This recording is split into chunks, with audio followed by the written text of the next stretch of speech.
In Numbers 13, there were 12 spies that were sent out to scout the land that the Lord had already promised to give them. And so they went out there to survey the land. Moses gave them instructions to see what the land is like, what the people there are like, what they doing, what they up to. And he was like, also try to bring back some fruit if you can. So they explored the land and they saw who was there and what they were doing. They even cut down a branch with a cluster of grapes, and it was so big that it took 2 of them to carry it on a pole. And they also brought back samples of pomegranate and figs. And so they spent 40 days exploring the land and whatnot. Didn't have any issues. And after exploring for 40 days, the men returned to their community to give their reports. And so they started giving their reports, and they're like, yeah, we went there and it's indeed bountiful, flowing with milk and honey. And oh yeah, here's the sample, of the fruit that it produces. They really should have stopped there, but they kept going. They were like, man, it's people living there and they powerful. The towns are large and it's fortified. We even saw giants there, right? Now Caleb starts reading the room and he can kind of pick up on what's going on. So he's like, no, y'all. Listen, we can go ahead and take possession of the land. We can certainly conquer it. But the other men who had explored the land disagreed. They're like, no, now. We can't go up against them because they stronger than us, they bigger than us, And so they spread this bad report all across the land. And of course, bad news travels fast. And when there is a level of fear, bad news feeds the fires of it. And people gravitate towards bad news because it already confirms the fears that was already there. And so the men that were giving the bad reports, they were like, listen, they were so big. They were giants and we felt like grasshoppers. And that's what they thought too. Whoa. Who told you to put your feelings in this and to assume that your projections would be an accurate account of how they thought as well? That part would have had me like, hold up. What now? I would have been like a news reporter with a ton of questions. Like, did you talk to them? Was there some level of interaction? Did y'all take a survey? No. Oh, okay. So you pretty much interpreting and projecting, right? Yeah, we all do that, don't we? We feel a certain way and we try to input what we think other people gonna be thinking.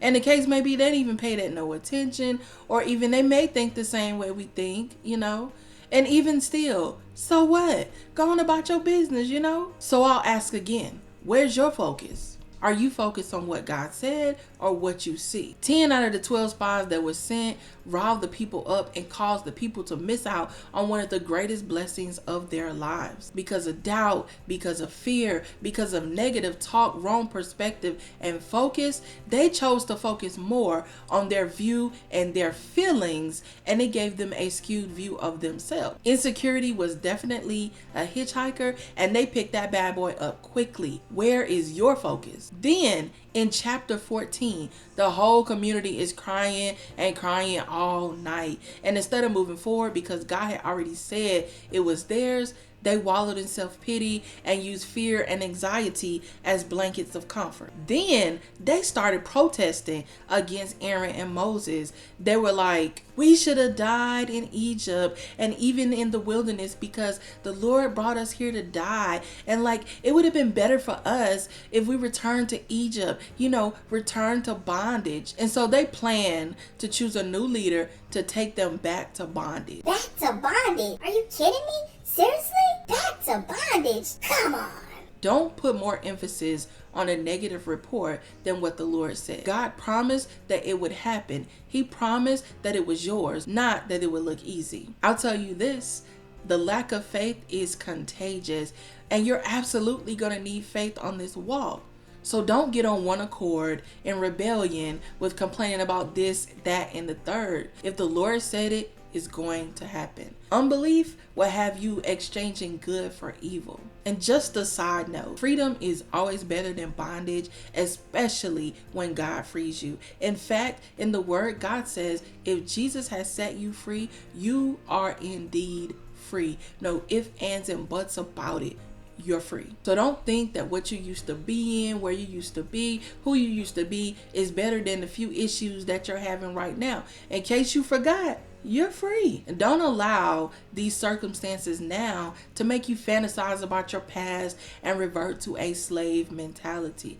Don't keep halting between faith and unbelief. You give yourself unnecessary anxiety when you worry about how this and that instead of focusing on the fact that God said, yes, it will happen. God said, I got you. And all that complaining does nothing but keep you stuck. Let me tell you this. Do not get to the threshold of promise and sabotage it. Not because of fear, not because of unbelief of some people, because of negative talk, not anything. Don't get that close and throw it away. Don't forfeit your favor off of wrong focus. Where is your focus? Faith up.